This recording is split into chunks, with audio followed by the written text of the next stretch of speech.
I mean, they played zero, so we had routes for, it was really one-on-ones on everyone, so it was really your best matchup. That's how you look at that. What led to the scoreless first half? We were trying to get things going, couldn't get things going. Whether we were shooting ourselves in the foot of there's miscommunication with a run play, or there's a flag for this or that. But the game's not played in 2 quarters; it's played in 4 quarters. And so we knew we had the second half to try to come back and make a run at it. But it's always tough if you go against a team like that, and those guys know a thing or two about big games. Aside from the miscommunication earlier in the game, later in the game, Cedric Wilson did score. Last year was a quiet year for him. How's he come along this year? We call him prime time Ced.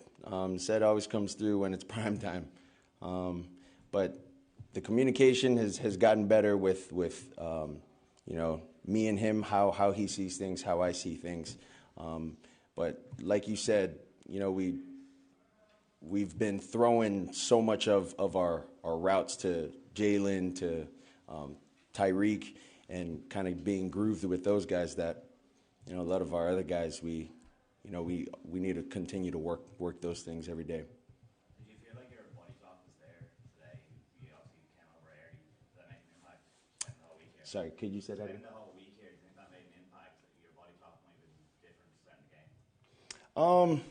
Well, I think as we got here, we did feel a little jet lag. I think if we were to come a little later, I don't know the science behind all of that, but for me personally, I'm actually kind of glad we got to come earlier because of the jet lag, and we got to experience some of Germany as well, so that was cool. It was your first time in Germany. How would you compare the crowd to the normal U.S. crowd that you got in Kansas City? Well, it's cool. I think if we're in Kansas City, there'd probably be no let's go defense if Kansas City's offense was playing. But I thought it was cool with their chants to some of the songs. It was nice. I appreciated playing here. Tyreek has been so supportive of you since you met. Did you have some words for him after the fumble near the end of the first half? Well, no. It's one of those deals where we don't have time to talk about it. And then we got to go back out there and try to make something happen, try to put points on the board. But as we came in, we had a conversation. Like, hey, don't worry about that. Like, let's get our guys going. He was on the same page, and all our leaders were. I wish we could have a couple plays back, but outside of that sometimes that's how the cookie crumbles, and that's how the games go. So I'm gonna have to take this one, learn from it, and move on.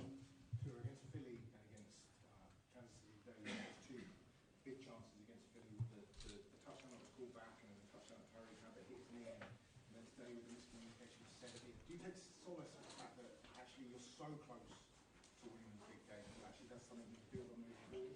Of course, it's always something we go back and look at, and we think, man, if we would have made this play, or if I would have made this throw, and that's a part of the game. It's a game of inches, and all we can continue to do is work, and not lose sight of where we want to go as a team. We got to continue to stick together and not deviate from that, regardless of what everyone outside is saying.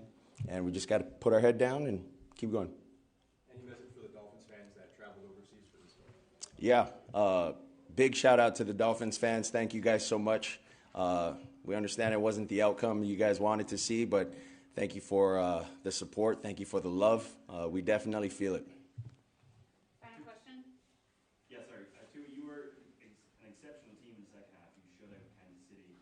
Offense got moving. Was there anything you changed at halftime to adjust for that? And who made those changes? There weren't many changes, I'd say, as we came into the second half offensively. Really, it was just we get a good drive going, and then it gets stopped by whether it's a penalty, miscommunication from something we, didn't really communicate And it had a lot to do with things like that on our end. And I think if we can continue to work at that and clean those things up, that will be better for it.